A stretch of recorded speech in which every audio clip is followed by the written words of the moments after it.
Oi, gente, estamos começando mais uma aula hoje, cujo tema é aspas. As aspas são sinais gráficos utilizadas para destacar algo no texto, como veremos adiante analisando seus usos. O primeiro uso é a citação direta. Perceba no exemplo dessa revista Quem, de outubro de 2017. Nós temos a imagem da Carla Dias em destaque e abaixo temos uma frase entre aspas. Recebo um pedido de casamento por dia. Esta frase está abaixo do nome Carla Dias, ou seja, a revista está nos indicando que esta frase foi proferida pela própria atriz. Perceba no trecho ao lado que foi extraído da mesma revista. Nós temos: eu acho engraçado quando vejo as manchetes. Carla Dias cresceu. Eu tenho 26 anos. Cresci faz um tempo já. Perceba que este argumento está destacado entre aspas duplas para indicar que foi uma fala na íntegra desta atriz. Só que dentro deste trecho nós temos a frase Carla Dias cresceu, que está destacado com aspas simples. Isto ocorre porque é uma aspa, é um destaque dentro de um outro destaque. Então nós não vamos utilizar aspas duplas dentro de um trecho que já está com aspas duplas, né, que já está em destaque. Então, para evitar essa repetição de aspas duplas, nós temos que utilizar as aspas simples. Bom, agora nós temos uma tirinha de Mafalda. Use, compre, beba, coma, prova. Ei! O que eles pensam que nós somos? E o que nós somos? Aí ela vai e clica na televisão, clique. Os malditos sabem que nós ainda não sabemos. Perceba que a Mafalda ela está refletindo sobre a informação que está recebendo da própria televisão que ela está assistindo. Perceba que no primeiro quadrinho nós temos algumas palavras destacadas com aspas duplas, como use, compre, beba, coma, prove. Ou seja, são palavras que ela ouviu da própria televisão. Então, como são palavras que está vindo de outra pessoa, ela está destacando com aspas duplas porque é uma citação direta. Na continuação, nós temos prato feitos. Que slogan você sugere para nosso restaurante? Na nossa cozinha, nada se perde, tudo se transforma. Perceba essa questão de tudo se transforma em relação ao prato feito, que é uma referência como se tudo fosse reaproveitado. Perceba que essa frase também é uma referência ao químico francês Lavoisier, que disse: na natureza nada se cria, nada se perde, tudo se transforma. Assim, o leitor precisa conhecer a frase do químico para perceber a intertextualidade. Neste caso, as aspas foram usadas para indicar que a frase é de outra pessoa, embora tenha sido modificada.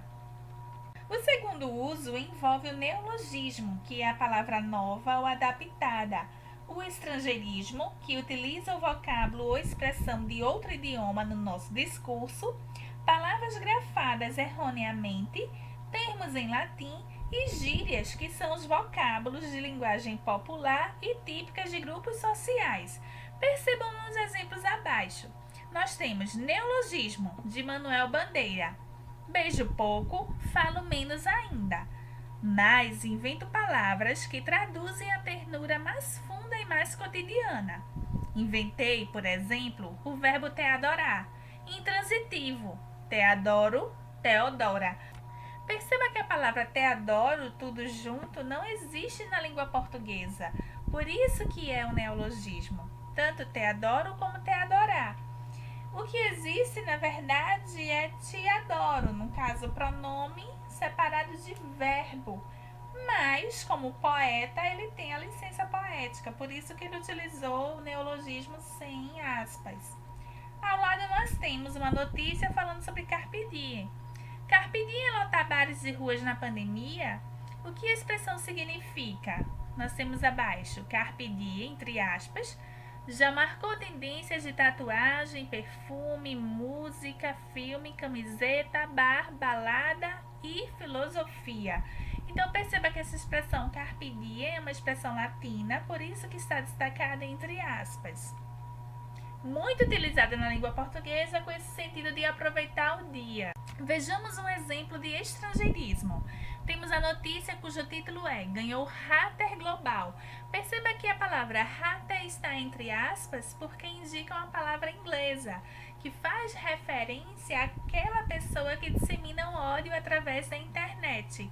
A notícia fala o seguinte: o envolvimento de Gabigol nesta edição do Big Brother Brasil já o fez conhecer a fúria de um público fora do futebol, que apoia participantes que são adversários de Babu e do eliminado Felipe Prior, outro que era adorado pelo jogador. Então perceba que pela notícia, o fato de Gabigol ter dito a quem ele estava torcendo no Big Brother Brasil incomodou outras pessoas.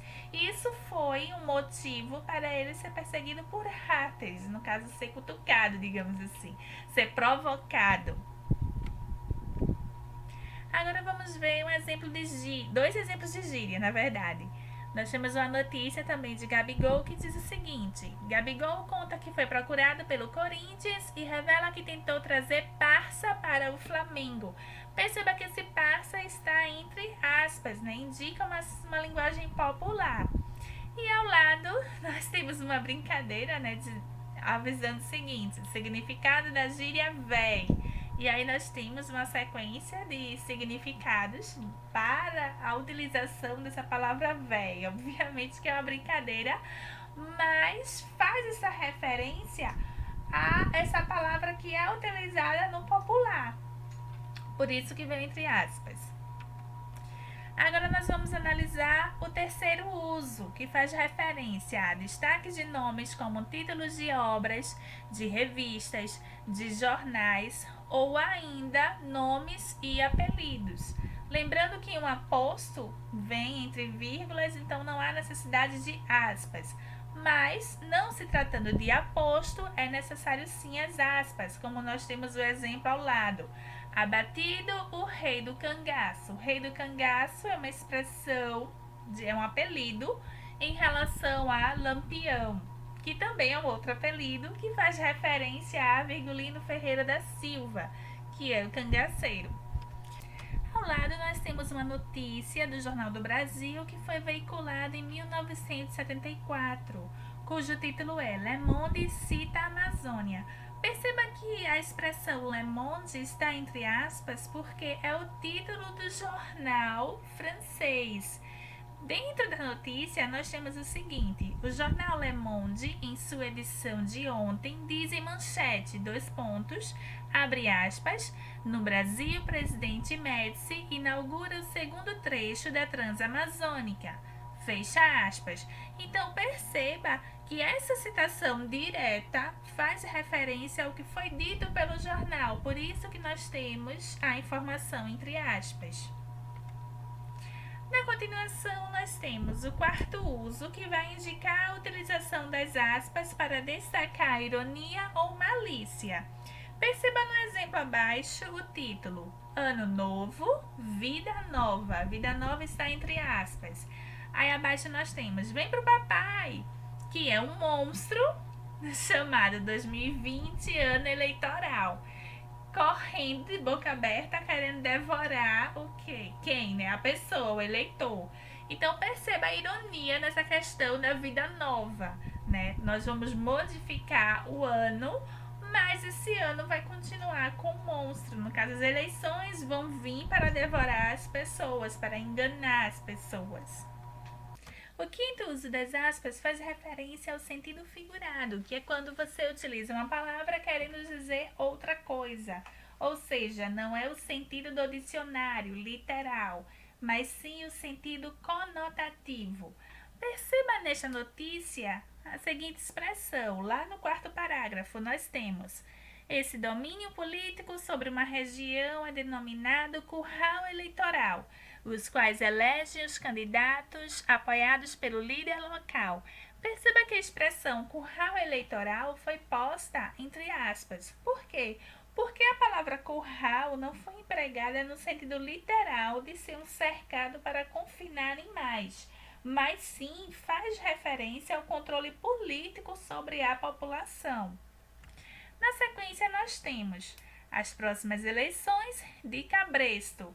E na imagem nós temos o seguinte: a soberania representada por uma mulher, que é justamente quem está recolhendo a votação, o político puxando o eleitor, que está sendo representado por um burro, por um asno. Perceba que o político está controlando esse eleitor. É o político que leva, que carrega o burro, no caso o eleitor, até o local de votação. Então perceba que esse de cabresto faz essa referência também ao figurado, porque não é um cabresto real, não é um cabresto de animal, mas um cabresto invisível, teoricamente, que cerca, que controla o eleitor. É ele que manda o eleitor votar em determinado candidato. As pessoas na década de 30 muitas vezes votavam com medo de ser perseguida por jagunços e coronéis. Então era um voto controlado. A partir de 1932, quando surgiu o primeiro código eleitoral no Brasil, que determinava que o voto fosse secreto, é que esse cenário nacional começou a ser modificado. Na sequência, nós temos um texto que vai analisar as expressões coloquiais com sentido figurado. O título diz o seguinte: bater as botas, a gota d'água, bater as botas e outras expressões. No segundo parágrafo, nós temos que é um exemplo, chutar o balde, para nós, indica aquele momento em que, fartos de uma situação incômoda, decidimos por fim a ela. Perceba que a expressão chutar o balde foi empregada entre aspas por se tratar de algo no sentido figurado. Ou seja, essa expressão não remete a alguém que vai para algum local e chuta qualquer tipo de balde. Não é isso. Como a própria definição explicou, chutar o balde é alguém por fim a um momento incômodo. Como, por exemplo, se a gente pensar em um relacionamento de duas pessoas e uma dessas duas pessoas está incomodada, o relacionamento não vai bem, vive brigando, então uma dessas duas pessoas decide terminar a relação, ou seja, alguém chutou o balde, pôs fim ao namoro, ao relacionamento. Aqui nós temos as fontes de pesquisa que eu utilizei para gravar esta aula. Espero ter ajudado a todos e por hoje é só.